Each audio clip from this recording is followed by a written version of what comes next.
ఒక మంచి పప్పు అండి, పంచరత్న దాల్. సాధారణంగా పంచరత్న అంటే మీ అందరికీ తెలుసు, 5 రకాలు, సాధారణంగా 5 రకాలు వేస్తూ ఉంటాం. పంచ అంటే 5. సో ఇటువంటి కాంబినేషన్లో చక్కగా మన ఇంట్లోనే చాలా పౌష్టికంగా, అంటే పౌష్టిక ఆహారాలతో కూడినటువంటి పంచరత్న దాల్ మీ అందరి కోసం తయారు చేయబోతున్నాం. ప్రాసెస్ కూడా ఏంటి అంటే కొన్ని అంటే ఎక్కువ పప్పులు వేస్తాం, మన పేరులోనే ఉంది కాబట్టి పప్పులు అనేవి అన్ని కలుపుతున్నాం కాబట్టి ప్రాసెస్ కొంచెం ఎక్కువగా ఉంటుంది, అంతకన్నా ఏం లేదు, కానీ ఈజీగా చేసేసుకోవచ్చు. మరి ముందుగా పంచరత్న దాల్ తయారు చేసుకోవడానికి కావాల్సిన పదార్థాలు ఏంటో చూసేద్దాం. పంచరత్న దాల్ తయారు చేసుకోవడానికి కావాల్సిన పదార్థాలు: నానబెట్టుకున్న కందిపప్పు 1 కప్పు, నానబెట్టుకున్న మినప్పప్పు 1 కప్పు, నానబెట్టుకున్న పెసరపప్పు 1 కప్పు, నానబెట్టుకున్న ఎర్ర కందిపప్పు 1 కప్పు, నానబెట్టుకున్న శనగపప్పు 1 కప్పు, పసుపు 1 టేబుల్ స్పూన్, ఉప్పు తగినంత, బిర్యానీ ఆకు 3, నెయ్యి 2 టేబుల్ స్పూన్లు, లవంగాలు 3, నల్ల యాలక్కులు 3, జీలకర్ర 1 టేబుల్ స్పూన్, ఎండుమిరపకాయలు 2, అల్లం పేస్ట్ 1 టేబుల్ స్పూన్, కారం 1 టేబుల్ స్పూన్, ధనియాల పొడి 1 టేబుల్ స్పూన్, జీలకర్ర పొడి 1 టేబుల్ స్పూన్, టొమాటో ముక్కలు 1 cup, garam masala 1/2 table spoon, kasuri methi కొద్దిగా, కరివేపాకు కొద్దిగా. పంచరత్న దాల్ తయారు చేసుకోవడానికి కావాల్సిన పదార్థాలన్నీ కూడా రెడీగా ఉన్నాయి. అయితే దీనికోసం మనం ముందుగా ఒక 3 నుంచి 4 గంటల వరకు కందిపప్పు, శనగపప్పు, ఎర్ర కందిపప్పు, మినప్పప్పు, పెసరపప్పు వీటన్నిటిని కూడా నానబెట్టుకోవాలి.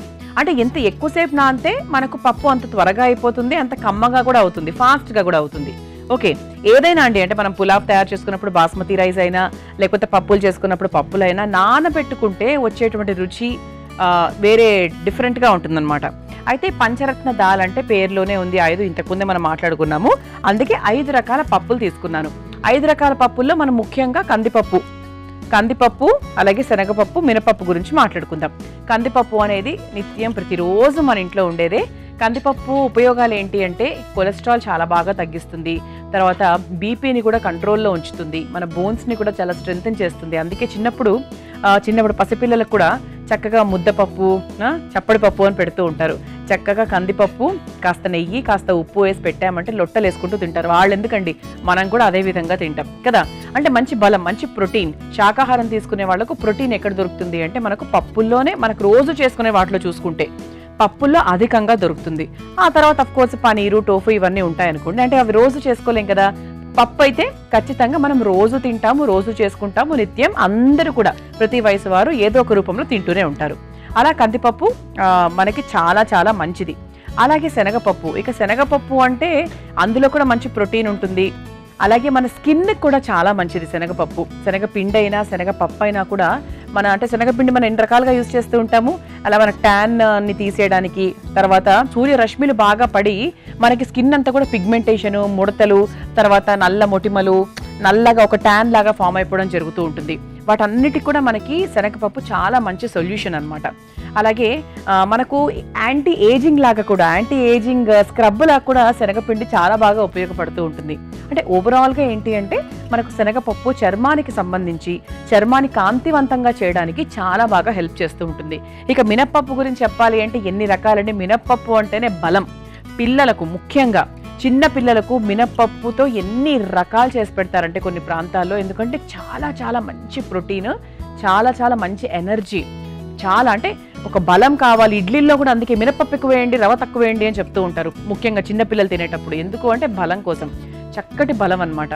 మరి అంతేకాకుండా మనకు మినప్పప్పు పక్షవాతం రాకుండా కూడా మన శరీరాన్ని, మన ఒంటిని కాపాడుతుందట తెలుసా. మరి ఇన్ని రకాల ఉపయోగాలు మన పప్పులతో ఉన్నాయి. అండ్ అన్నిటికన్నా ముఖ్యంగా ఈ దాల్ ఎందుకు మీ అందరూ చేసుకోవాలి అంటే ఇన్ని రకాల పప్పుల్ని కలిపినటువంటి ఒకటే పదార్థం కాబట్టి. సో చక్కగా మీరు ఉదయం ఒక 12 గంటలకు అలా వేడిగా చేసుకున్నారంటే అది 2 పూటలా హాయిగా తినొచ్చు. అండ్ హెల్త్ కూడా చాలా చాలా మంచిది. మరి ఇది మన అమృతం కార్యక్రమం ఎప్పుడూ కూడా మట్టి పాత్రల్ని, తర్వాత కంచు పాత్రల్ని వాడుతుంది కాబట్టి ఈరోజు ఈ వంటకాన్ని మనం ఇలా మట్టి పాత్రలో తయారు చేసుకుందాం. అన్ని నానబెట్టేసుకున్నాం కాబట్టి నాకు తెలిసి వంటకం కూడా చాలా ఫాస్ట్గా అయిపోతుంది అనుకుంటున్నాను. మరి ముందుగా స్టవ్ వెలిగించేసుకుందాం.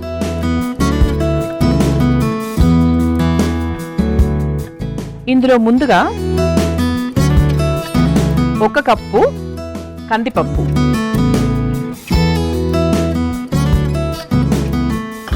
ఆ తర్వాత అంతే కొలతతో నానబెట్టిన శనగపప్పు,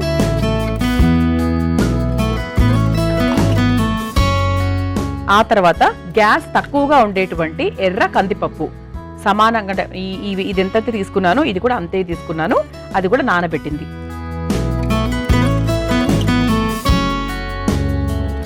ఆ తర్వాత అదే క్వాంటిటీలో నానబెట్టుకున్నటువంటి గుండు మినపప్పు.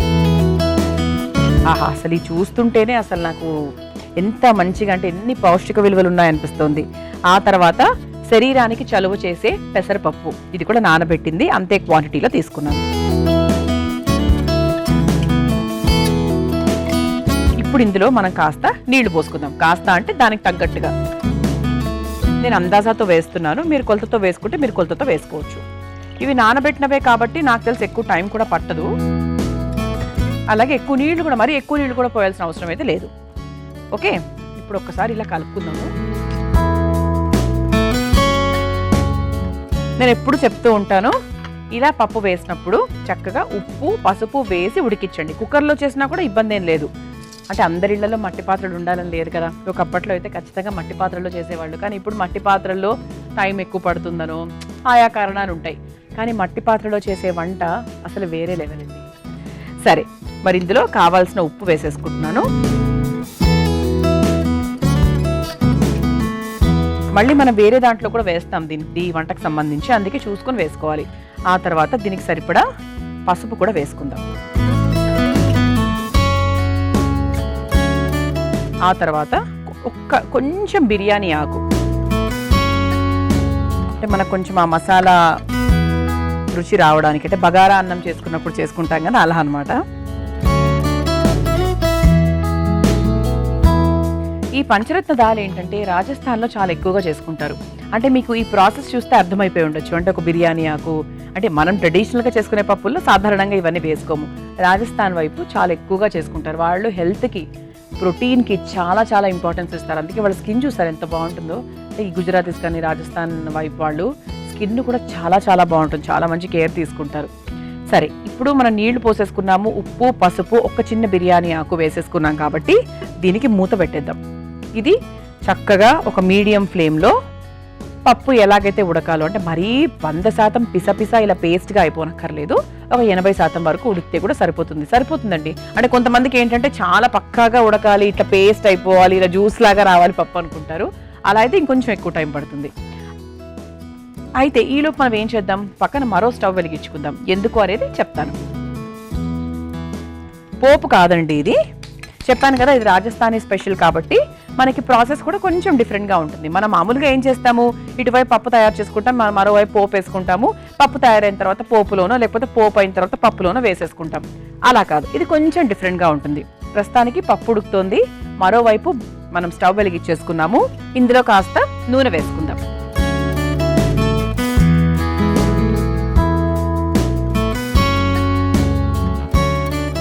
మనం నూనె వేసేసుకున్నాం కాబట్టి ఇందులో మసాలా దినుసులు వేసుకుందాం. మసాలా దినుసులు ఏమేమి వేస్తున్నాము, ముందుగా బిర్యానీ ఆకు, ఆ తర్వాత కొన్ని లవంగాలు, అంటే మన క్వాంటిటీని బట్టి మనం తీసుకుంటున్నాము.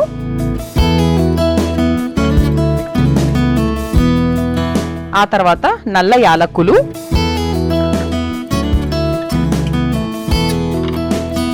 ఆ తర్వాత కొంచెం అల్లం పేస్ట్, ఇది ఒకసారి కలిపేసుకుందాం. ఇందులో కూడా మనం కాస్త పసుపు వేసేసుకుందాం.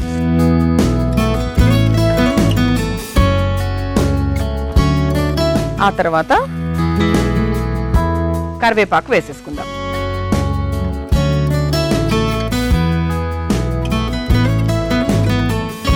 ఆ తర్వాత టొమాటో ముక్కలు,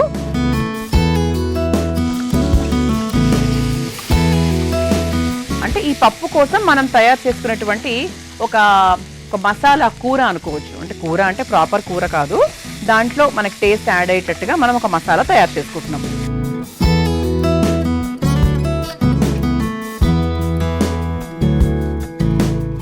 టొమాటో ముక్కలు వేసుకున్నాం కాబట్టి ఆ తర్వాత మనకు కావాల్సిన పొళ్ళన్నీ కూడా వేసేసుకుందాం. ముందుగా ధనియాల పొడి, ఆ తర్వాత కాస్త జీలకర్ర పొడి, ఆ తర్వాత కాస్త కారం, స్పైసీగా కావాలి అంటే ఇంకొంచెం ఎక్కువ వేసుకోవచ్చు. ఇలా ఈ 3 పొళ్ళు వేసుకున్నాక ఒకసారి కలిపేసుకుందాం. మనం పప్పులో ఉప్పు వేసుకున్నాం కదా, సో ప్రస్తుతానికి ఇందులో అయితే ఏం వేయట్లేదు నేను. మీకు ఏమైనా ఎక్కువలో తక్కువలో అయితే మీరు పప్పు దించుకున్న తర్వాత పప్పులోనే వేసేసుకోవచ్చు. ఇందులో కాస్త నీళ్లు పోసుకుందాం. చక్కగా ఒకవైపు పప్పు ఉడుకుతోంది, మరోవైపు ఈ మసాలా కూర కూడా ఇదేదైతే ఉందో ఇది కూడా కొంచెం ఉడకాలి. ఒక 2-3 నిమిషాలు ఉడికితే ఏంటి అంటే ఈలోపు హోప్ఫుల్లీ మన పప్పు కూడా అయిపోయింది అనుకోండి, చక్కగా నెక్స్ట్ ప్రాసెస్లోకి వెళ్ళిపోవచ్చు. ఇటువైపు మనం పప్పు పెట్టేసుకున్నాం కదా, ఇటువైపు మసాలా తయారు చేసుకున్నాము. ఒకసారి చూద్దాం పప్పు ఎలా అయిందో. ఓకే, మనం పప్పు నానబెట్టుకున్నందుకు ఎంత బాగా అయింది చూసారా. చక్కగా 80-90% వరకు అయిపోయింది. ఇలా కొంచెం పలుకులుగా ఉంటేనే బాగుంటుంది, మరీ ఇలా పేస్ట్గా అయిపోతే బాగుంటుంది. ఇంతకుముందే అనుకున్నాం మనము. ఇటువైపు మనకు చూస్తే చక్కగా మన మసాలా కూడా రెడీ అయిపోయింది కాబట్టి ఇది కూడా మనం ఆఫ్ చేసేసుకోవచ్చు. మరోవైపు పప్పు కూడా తయారైపోయింది కాబట్టి ఇప్పుడు మనం తయారు చేసుకున్నటువంటి ఈ పప్పును ఈ మసాలాలోకి వేసేసుకుందాం. ఒక 5 నిమిషాలు మరిగిస్తే సరిపోతుందండి.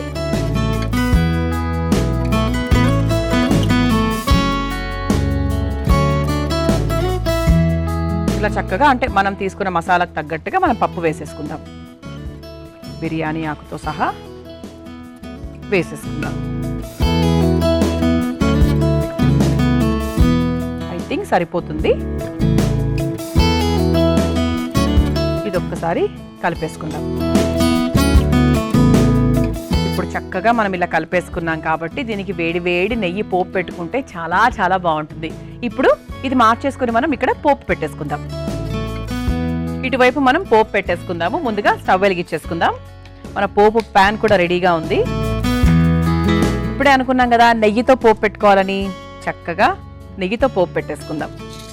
నిజంగా అండి పప్పులకు సాంబార్లకు నెయ్యితో పోపు పెట్టుకుంటే అద్భుతంగా ఉంటుంది అసలు. కాబట్టి కొంచెం మీరు నూనె యాడ్ చేసేసుకోవచ్చు.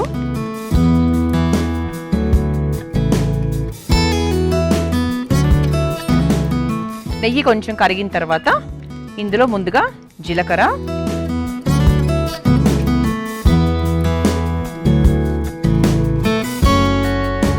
ఆ తర్వాత ఎండుమిరపకాయలు,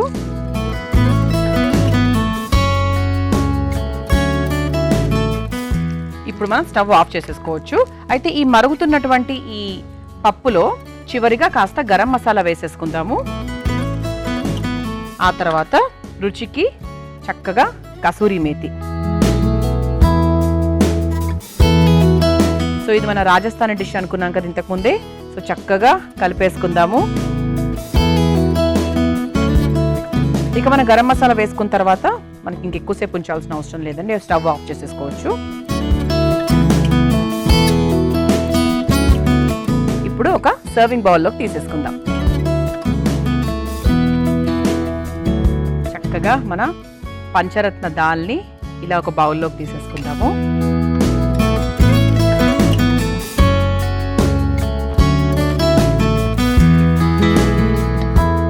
ఇప్పుడు చివరిగా మనం తయారు చేసుకున్నటువంటి పోపు ఏదైతే ఉందో దాన్ని మనం చక్కగా ఇలా పైన నుంచి వేసేసుకోవచ్చు.